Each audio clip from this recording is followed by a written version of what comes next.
Quería hablar sobre el tema que ha comentado Tony, sobre el vivir es Cristo, porque este texto, sobre el cual hemos pasado yo creo que todos infinidad de veces, desde hace algún tiempo, y digo un mes o dos, si no me equivocaría, que le estoy pegando vueltas y que ha causado algo en mí diferente a muchas veces cuando he leído otras cosas. He descubierto algo que me ha llamado, quizá diría excesivamente la atención, o he comprendido lo que el Espíritu le está haciendo hablar y decir a Pablo. Para mí ha sido impresionante, de verdad. Y precisamente en estos días que se celebra a 2 días vista el Día de Difuntos, la muerte y la vida, no solo aquí en España, sino me imagino en otros países del mundo, pues yo no voy a hablar de la muerte y de la vida en los términos en los que se celebra en muchos de estos países, sino en términos mucho más gozosos y alegres que adquieren una profundidad y una relevancia que son capaces de cambiar el sentimiento de un creyente que quiere vivir para Cristo y quiere morir por Cristo y estar con Cristo, como dice el apóstol Pablo, lo cual es muchísimo mejor. Bien, con estas gafas progresivas que me he hecho, ya no sé cómo mirar, pero bueno, hablando sobre el tema que voy a leer, porque evidentemente se me estaba olvidando ya que hay que leer los textos, es Filipenses 1 y he puesto del 21 al 24, pero es que va tan concatenado todo esto que no sé si empezar ya quizá a leer en el 19. Voy a hacerlo para entrar un poquitín en contexto. Dice el apóstol, que está escribiendo, por cierto, desde la cárcel, creo que cárcel de Roma, no sé si Rubén tendrá noticias más frescas, pero hasta ahora se supone que sí. Yo iba a decir que sí con toda tranquilidad y al que no lo suponga, pues que investigue, ¿no? Pero vale, estaba en Roma allí, en su prisión. Y le está escribiendo una carta a los filipenses muy gozosa, muy entrañable, de mucha intimidad, como se escriben pocas. Las pastorales también son así. Pero con la iglesia de Filipo le unía una relación tremenda. Una relación de las que yo creo que no se dan entre iglesias en este mundo ya. Y les dice en el versículo 19, porque sé que por y la suministración del Espíritu de Jesucristo, esto resultará en mi liberación conforme a mi anhelo y esperanza de que nada seré avergonzado. Antes bien, con toda confianza, como siempre, y aquí empieza ya a revelar algo impresionante, ahora también será magnificado Cristo en mi cuerpo, tanto si vivo como si muero. Palabras tremendas, ¿eh? Será magnificado Cristo, tanto si vivo como si muero.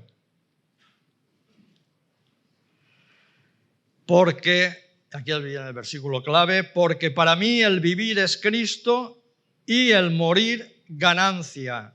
Pero si el vivir en la carne resulta para mí en beneficio de la obra, no sé entonces qué escoger. De ambas estoy puesto en estrecho, teniendo deseo de partir y estar con Cristo, lo cual es muchísimo mejor, pero quedar en la carne es más necesario por causa de vosotros. Y aquí acabo. Bien. Hace ya digo casi más de 2 meses, diría yo,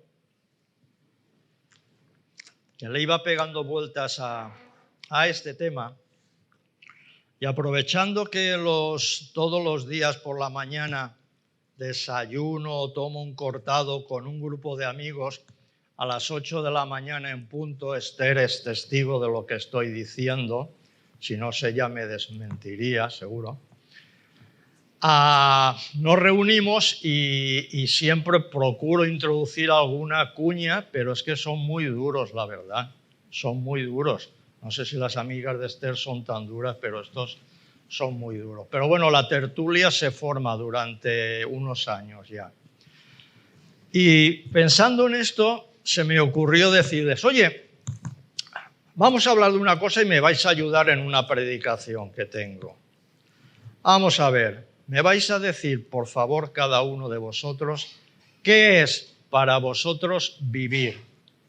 Bueno, entonces se armó allí la marimorena porque cada uno quería hablar. No, yo pues hasta que logramos centrarnos un poquito y a las conclusiones que llegamos es que vivir en cada etapa de la vida es diferente. No le puedes decir a un niño qué significa para ti vivir porque el niño lo tiene clarísimo, ¿eh? Para un niño vivir es jugar y jugar y jugar y jugar. Cuando ya son más jóvenes la cosa cambia, con la adolescencia se pone la cosa peor y ya no sabes ni lo que quieren. Bueno, van subiendo de categoría ya, si llegan a la universidad más o menos ya van sabiendo lo que quieren, es decir, hay distintas etapas. Y luego, por último, en lo que todos estuvieron casi de acuerdo, que yo sé que el público en general no estará de acuerdo si saliésemos a la calle, es formar familias, que eso ya es difícil hoy. Entonces la gente lo que buscaba era, para mí vivir es un trabajo que sea digno, que me permita tener una vivienda, que me pueda casar, tener una familia, que mis hijos sean felices, sin pasarnos, ninguno era pretencioso, la verdad, pues sin pedir demasiado, vivir una vida digna con nuestros hijos, verlos casarse, etcétera, etcétera. Eso era el vivir para ellos. Y os digo una cosa, digo esto porque no se va a ir mucho de la opinión que tenemos quizá muchas hermanos y hermanas que forman parte de iglesias evangélicas. Si os paráis a pensar y reflexionáis bien qué es vivir para cada uno de nosotros, porque nosotros en la vida nos defendemos con uñas y dientes para llegar a lo que queremos. Bien, pero siguiendo ahora ya con la epístola, disculpadme la introducción esta, pero creo que era necesaria. El apóstol Pablo les está hablando a los filipenses de su encarcelamiento. Él está encerradito allí en Roma, con cierta libertad parece ser y tal, pero le escribe esta carta porque no sabe cuándo va a volver a verlos. Y es una carta de mucha intimidad, como digo. Y les está hablando del Evangelio, cómo corre el Evangelio y cómo él quiere que corra el Evangelio por todo Filipo, incluso por Grecia, Macedonia, y si puede ser por Asia también a partir de ellos, ¿no?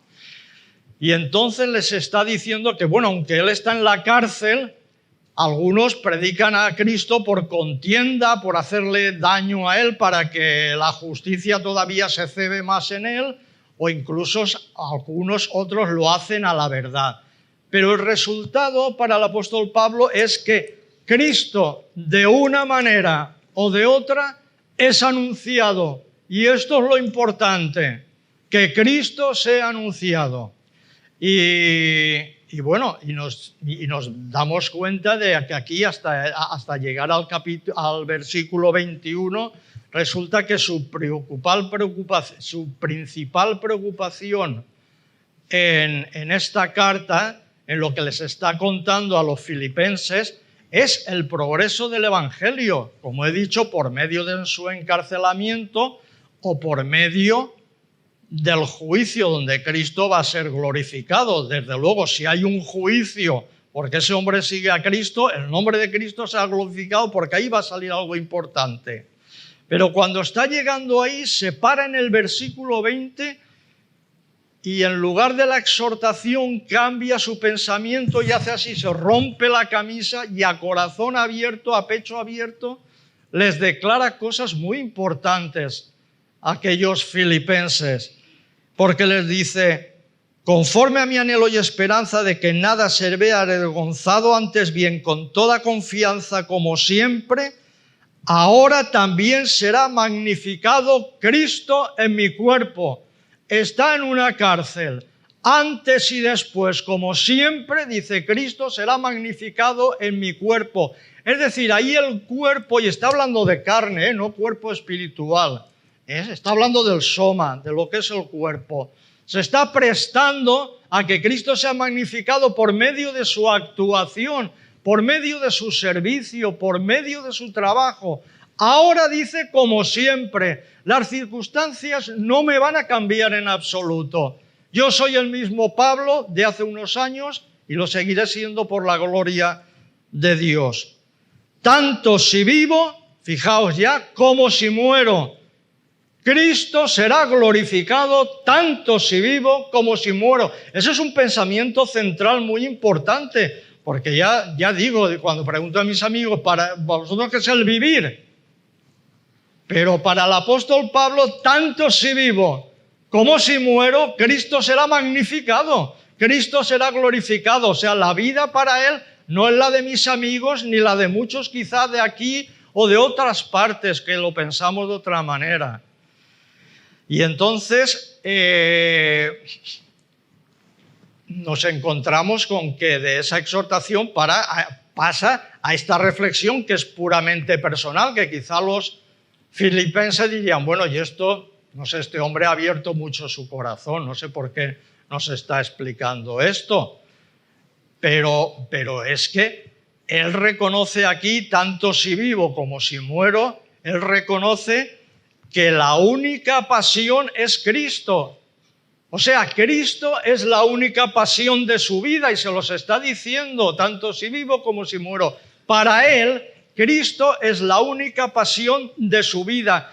Y siendo Cristo la única pasión de su vida, él sale ganando en cualquier caso, tanto si vive como si muere. Es decir, hay ganancia en los dos extremos. Y eso hace que Pablo repose en el Señor plenamente, repose en lo que el Señor le ordena, repose en la voluntad del Señor, si vivo como si muero. Él ve que hay ganancia en todo eso. Dice, para mí el vivir es Cristo, y ahí ya estalla, ya que ha dicho, tanto si vivo como si muero, ahora les va a explicar un poco. Para mí el vivir es Cristo. Y aquí quiero hacer una pequeña pausa. Cuando él dice, para mí vivir es Cristo, el vivir ese no tiene un sentido ontológico, es decir, no tiene un sentido de la profundidad del corazón de Pablo donde Cristo está habitando.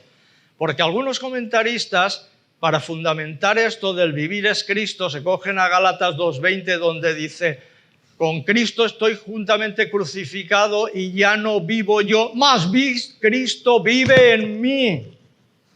Claro que vivía Cristo en el corazón de Pablo y en el corazón de cada creyente, pero no está diciendo eso, para mí el vivir es Cristo. Decía, no, es que Cristo está dentro de mi corazón, no. Para mí vivir, aquí se emplea un término griego, vivir significa poner a disposición todos los músculos y trabajar estas piernas, estos brazos, esta inteligencia que Dios nos ha dado, este cansancio, estas navegaciones del apóstol Pablo, estos naufragios, eso es el vivir. Es lo físico, que no tiene nada que ver con lo ontológico, con lo profundo del ser. Claro que está Cristo, si Cristo habita en cada uno de nosotros. Ya lo dice el Señor Jesucristo. El Padre le amará y vendremos a Él y haremos morada con Él, una morada intratrinitaria en cada uno de nosotros. Aquí vivir es lo físico, es esforzarse, es trabajar. Y para Él vivir es eso, es Cristo. ¿Por qué? Porque sabe que lo que está haciendo es lo que Cristo quiere que haga. Y entonces es cuando no hay error. Entonces no te equivocas. El tema está en la duda o que hagas otra cosa que Cristo no quiere que hagas, que no sea la voluntad de Él. Así que Él reconoce que va a ganar en cualquier caso. Bueno, para mí el vivir es Cristo. Y vamos a pensar, ¿de dónde viene Saulo de Tarso? Viene persiguiendo a los cristianos, fariseo, con cartas del Sanedrín, que se va a Damasco para ver qué hace con ellos, si les puede echar el lazo y traérselos a todos presos. Vale, pues este Pablo que miraba y tenía a sus pies la ropa de Esteban, el primer mártir, y consintió en su muerte, ese es el Pablo que va camino de Damasco, donde para él vivir no es Cristo, sino su vivir es ajusticiar a todos los cristianos. Bien, va camino de Damasco y entonces oye aquella voz que le dice: Saulo, Saulo, ¿por qué me persigues? Y él pregunta: ¿quién eres, Señor? Y esta es la pregunta que yo creo que también podríamos hacernos todos, pero que a veces no nos la hacemos. Cuando vemos que el Señor nos habla a través de la Biblia, de una predicación, no le damos demasiada importancia. Y hay que darle la importancia debida, porque dependiendo de nuestra pregunta, si es sincera, el Señor no va a contestar. Y ahí lo que se produce es un auténtico arrepentimiento. Arrepentimiento que hoy está ya en desuso. Que la gente va a las iglesias, dice que es cristiana y para aquí, para allá, y mira qué bien se lo pasan allí, música y... Arrepentimiento. ¿Dónde está el arrepentimiento auténtico? Solo de un arrepentimiento auténtico surge una devoción auténtica hacia Cristo. Si no lo hay auténtico el arrepentimiento, lo que salga de ahí no será tampoco auténtico, ni mucho menos. Por eso tendremos muchas iglesias llenas de gente, pero habría que rascar y hacerle un polígrafo a cada uno, permitidme la expresión. A mí el primero.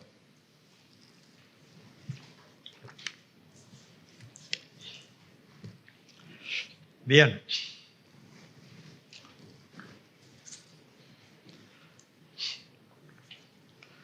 Bien, pues este vivir es Cristo, este pensamiento, esta convicción que tiene el apóstol Pablo, surge, como he dicho, desde el episodio del camino a Damasco.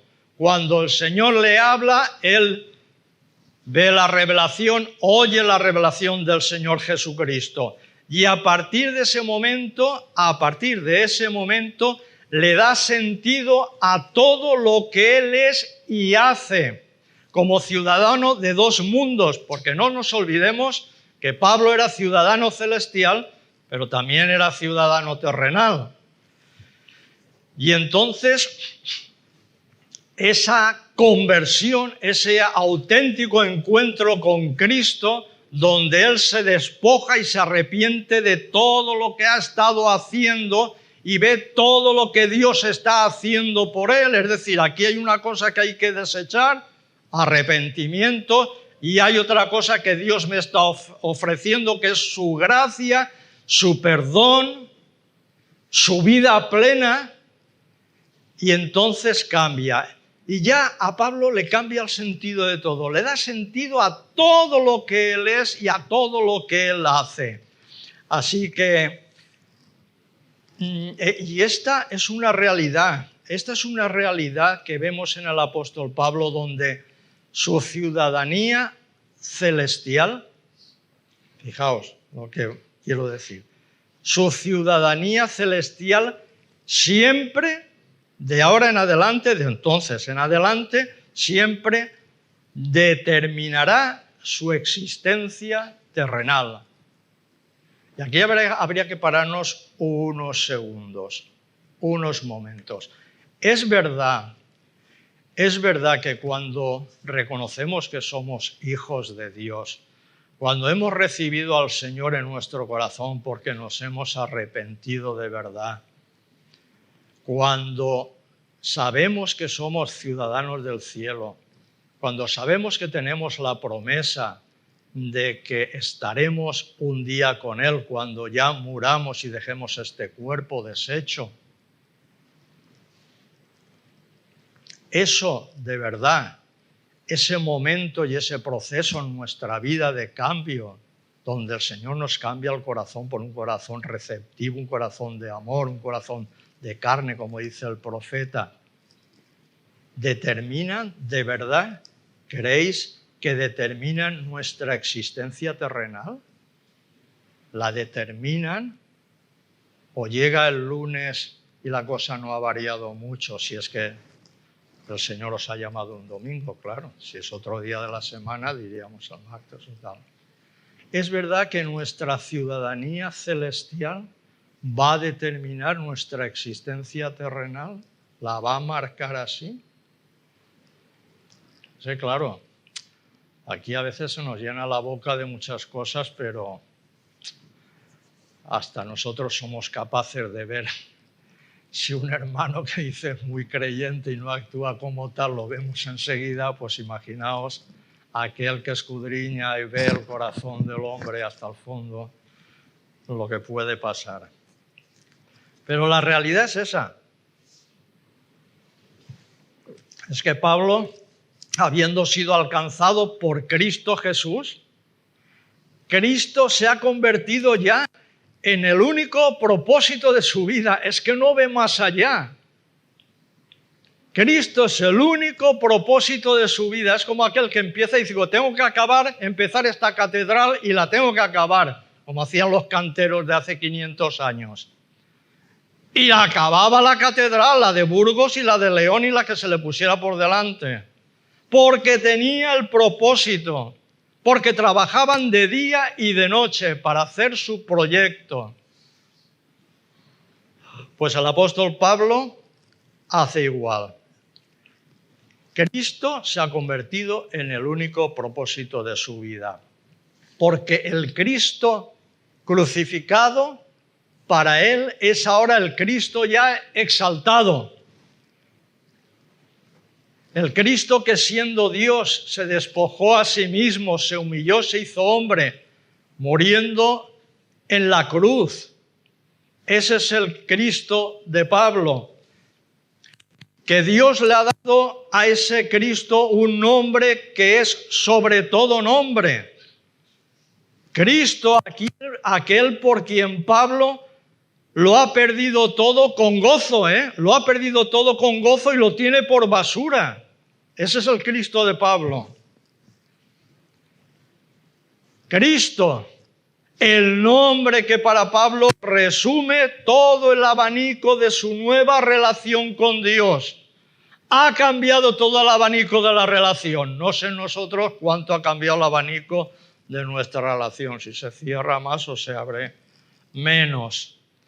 Mirad, devoción personal, compromiso, servicio, evangelio, ministerio, comunión, inspiración, todo ha cambiado en la nueva relación que el apóstol Pablo tiene con su Señor.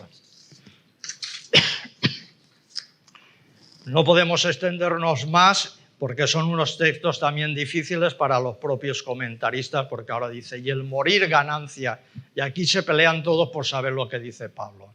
Y yo me voy a aventurar y voy a decir lo que digo yo. Bien, el morir ganancia, aquí se queda el nombre, el morir ganancia, ¿qué le pasaba por la mente al apóstol Pablo?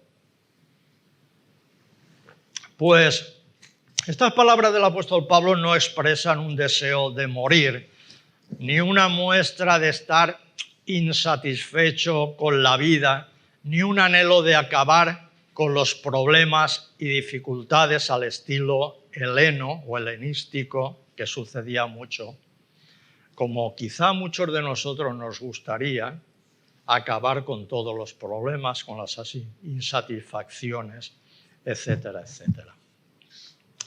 No, en absoluto. Lo que está diciendo aquí el apóstol Pablo es una declaración directa de alguien cuyo futuro en la carne, y nos lo aplicamos nosotros, cuyo futuro en la carne es incierto, ¿o no? ¿Es cierto nuestro futuro en la carne? No. Es de lo más incierto que hay. Hoy estoy y mañana no estoy aquí. Hoy trabajo y mañana no sé si trabajaré. El futuro en la carne para el apóstol Pablo es algo incierto. Pero el futuro final para el apóstol Pablo es seguro y deseado. ¡Ah, qué bien! ¿Cómo cambian las cosas? El futuro final es seguro y deseado. El final no nos lo quita nadie. Pero además es que el apóstol Pablo lo desea porque aquí es un futuro incierto y el futuro para el apóstol Pablo es seguro, el futuro final es seguro y deseado. Y conociendo un poquito a Pablo a través de sus cartas, sus escritos, sabemos que el apóstol Pablo era muy, muy cristocéntrico. Cristo era el centro de su vida, lo resumía todo. Pero también era muy escatológico. Muchas de sus cartas siempre están hablando del futuro con Dios. Y él es el primero que tiene ganas de estar con su Señor porque dice, lo cual es muchísimo mejor estar con Él. Él quiere verle cara a cara ya. Y es un anhelo que no se lo va a quitar nadie. Hombre, cuando amas tanto a una persona, lo mejor que te puede pasar es que un día la veas cara a cara. Y te pases la eternidad con Él.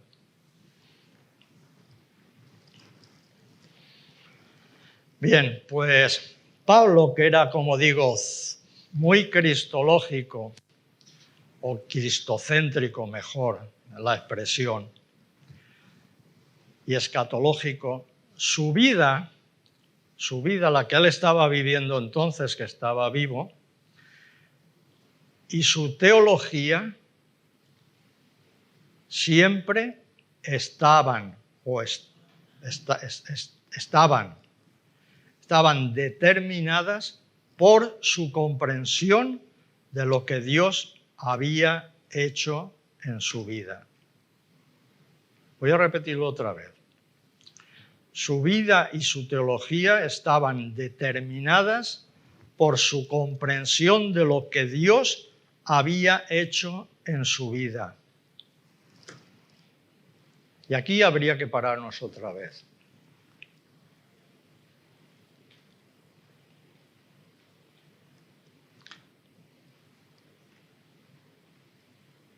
Nosotros hemos llegado a una auténtica comprensión de lo que Dios ha hecho en nuestra vida. Pues claro, yo cuando leo esto digo, quizá yo no he comprendido demasiado lo que me ha pasado. Porque claro, este tío, el apóstol, tiene una comprensión de lo que Dios ha hecho en su vida, o la está valorando de verdad día a día y en cada momento, que cuando sale a la calle el primer paso que da ya está recordando lo que Dios ha hecho en su vida. Porque es que determina todas sus acciones, todo lo hace. Es así. Todo está determinado por la comprensión. Y yo creo que a veces nos falta, hay falta de comprensión. Hay falta de ponerse delante de Dios y ver de lo que Dios ha sido capaz de hacer en mi vida. Y si piensas que Dios ha hecho muy poco, pues hay que preguntarle. Hay que preguntarle a Él para que Él te revele, abra tu corazón y te des cuenta de que tú no has hecho nada, de que no le has entendido, de que no te has arrepentido de todo, que te gusta venir aquí a la iglesia porque se canta o por no sé qué, pero claro, todo esto no lo voy a dejar por mis amigos que tengo fuera y tal y cual, no sé qué. Y volvemos otra vez al arrepentimiento clave y fundamental. Un corazón totalmente arrepentido tiene que ser un corazón llenado por Dios, cuya comprensión mental y emocional esté llena de toda la obra de Dios en su vida. Porque es que si no, no podemos funcionar. Si empezamos a valorar otras cosas más que la importancia de la obra de la salvación que Dios nos da por medio de Jesucristo, pagando nuestros pecados, entonces no llegaremos a ningún sitio. Y a pesar, fijaos, estamos hablando del trabajo porque Pablo ha comprendido lo que Dios ha hecho en su vida. Estamos hablando del trabajo que hace Pablo. Pues a pesar de que se entrega en cuerpo y alma en su vida presente, trabaja como todos nosotros y un poquito más trabajaríamos. Su vida con el trabajo que hace aquí y ahora para Cristo, sigue estando orientada hacia el futuro. Por eso puede terminar la frase, la segunda, dice, para mí el vivir es Cristo y el morir es ganancia.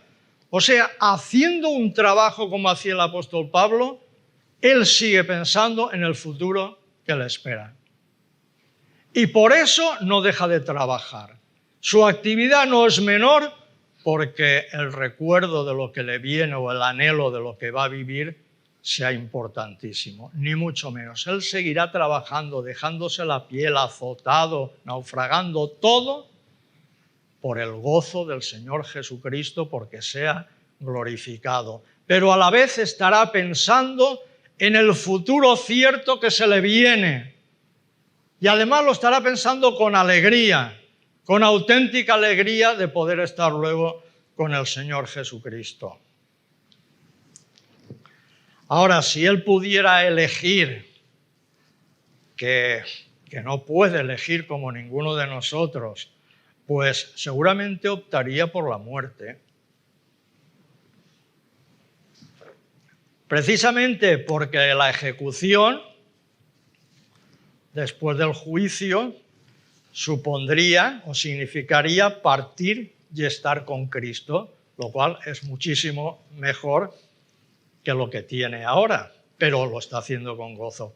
Y esta es sin duda la panorámica que cuando escribe aquí a los filipenses, él quiere transmitirles, porque la vida de los filipenses no va a ser nada fácil. Ya hay contradicciones en el Evangelio, ya hay oposición. El apóstol Pablo está en Roma precisamente por la oposición de los judíos. Van a venir emperadores que no van a ser tan benévolos como los que tenían en esa época, que ya apuntaban maneras. Pero van a venir persecuciones graves.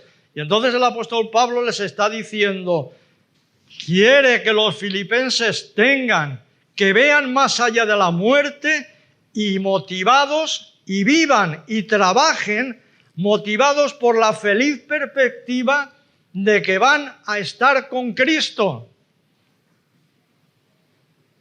En medio de todo lo que hay, o por vida o por muerte, Cristo va a ser glorificado en ellos. Y no lo está siendo después de 2000 años. ¿Qué mayor gloria que la que se le está dando al Señor Jesucristo por todos los creyentes a nivel mundial? Por eso, lo poco que pudiesen hacer los filipenses iba a redundar en la gloria de Cristo también. Y así que les dice esto. Y luego llegamos, creo que es al versículo 22, que dice, pero si el vivir en la carne resulta para mí en beneficio de la obra, no sé entonces qué escoger. De ambas cosas estoy puesto en estrecho, teniendo deseo de partir y estar con Cristo, lo cual es muchísimo mejor.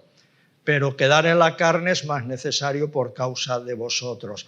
Luego dice, y confiado en esto sé que quedaré. Bueno, pues no quedará, pero él dice, sé que quedaré.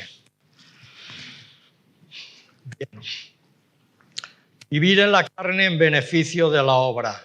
Fijaos qué otro detalle tan importante para un cristiano que trabaja para la obra de Dios.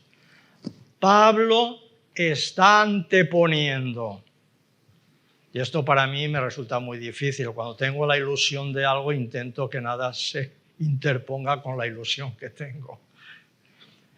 Pablo está anteponiendo el vivir en beneficio de la obra a su anhelo de estar con Cristo, es decir, me iría ya, me quiero ir, no me sujetéis, me quiero ir, pero es que hay que estar aquí, hay que estar, porque es lo que el Señor quiere ahora, y voy a estar, así que está anteponiendo eso, en beneficio de la obra a su anhelo de estar con Cristo, porque eso sería mucho mejor para los filipenses. Él estaba esperando seguramente ir a verlos otra vez, que no fue. Pero qué bueno hubiese sido estar con los filipenses, intimar todavía más con esos hermanos tan queridos.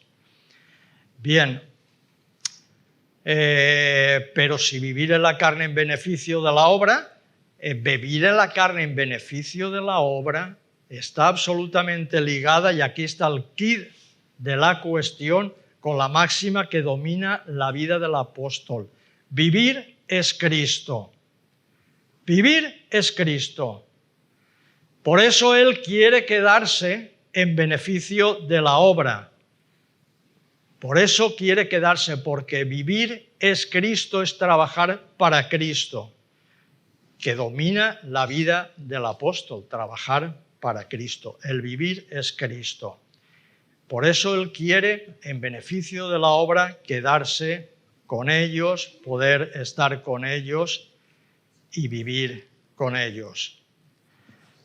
Y el problema de los filipenses y el nuestro es la fuerte tendencia que tenemos a expresarnos en estos términos.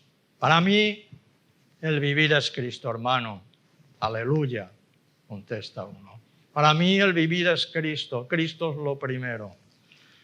Bien, pues esa tendencia que expresamos en estos términos, pero que a la vez vivimos de manera muy diferentes y por tanto incoherente. Nos expresamos de esta manera, pero no somos coherentes con las palabras con las que nos expresamos. Y yo me pregunto cómo sería hoy, en la actualidad, el pueblo de Dios en nuestro mundo posmoderno, si fuéramos un pueblo con esa única pasión. ¿Creéis que podría cambiar algo esta sociedad? Un pueblo con esa única pasión. Para mí, el vivir es Cristo. Cada uno que piense y medite en su corazón. Nosotros con frecuencia tendríamos que decir, si lo decimos, pues me parece ideal, pero tendríamos que decir, para mí el vivir es Cristo, y el trabajo, y mi familia, y mis relaciones, y mi ocio, y mi no sé qué.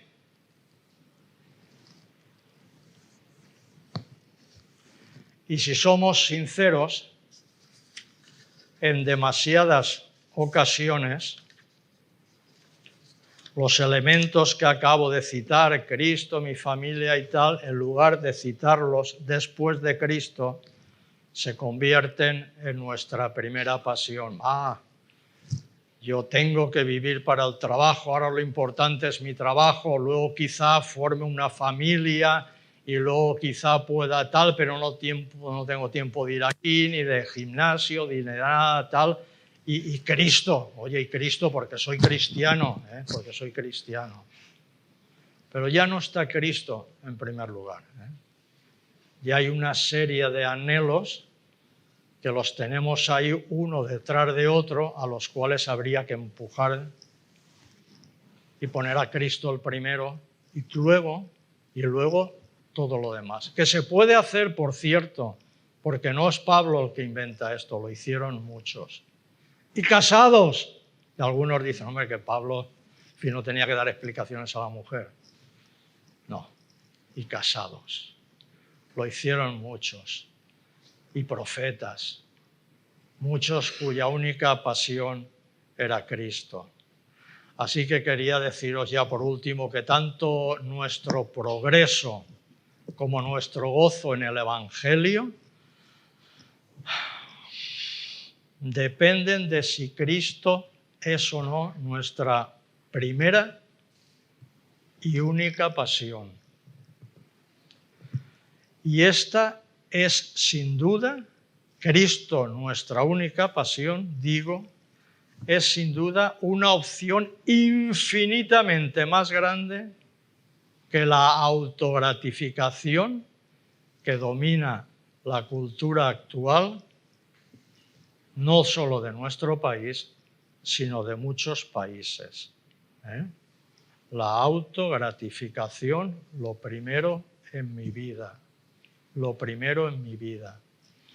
Pero Cristo es una opción mucho más grande y mucho más importante que todas las autogratificaciones que queramos darnos para ser feliz, que no es más ni menos que una mentira que circula por televisión, por la prensa, por los amigos, como el boca a boca, y que nos hace a todos ser los primeros, y que no es nueva, ya tiene muchos años de historia, donde se hablaba de que el hombre es el centro de la creación y se lo merece todo. Así que, hermanos, meditemos en esto, pensemos en cómo vamos a enfocar nuestra vida, si de verdad hemos considerado todo lo que Dios ha hecho por cada uno de nosotros, toda la obra de Cristo, para poder así vivir conforme a todo lo que Dios ha hecho en nuestras vidas. Si Cristo es nuestra única pasión. Porque la Iglesia va a depender, y su testimonio, de lo que hagamos nosotros. O sea, no va a venir nadie más. El Señor no espera que nadie más nos saque las castañas del fuego, que nos saque del agua y nos tire el salvavidas. No, el Señor ya nos ha tirado el salvavidas. Lo que hay que hacer es agarrarse bien a Él y vivir para Él. Y para todos aquellos que nos estáis viendo o que estáis aquí y Cristo no es el anhelo de vuestra vida, que Cristo no es la primera pasión, yo recomendaría que os pusieseis delante de Dios sinceramente y vieseis la obra que Dios ha hecho por cada uno de vosotros. Que Dios ha querido y os da la salvación, el perdón absoluto de vuestros pecados, una vida eterna junto a Él y sobre todo la realización que vas a alcanzar con Dios. Porque el hombre no se realizará si no está con Dios, porque fue creado por Dios y fue creado para Dios.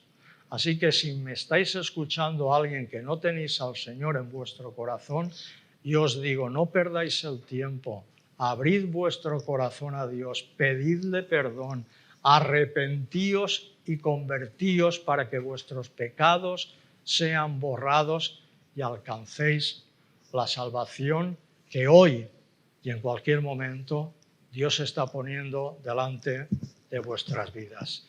Que Dios bendiga su palabra y sea glorificada y a nosotros sus bendiciones. Amén.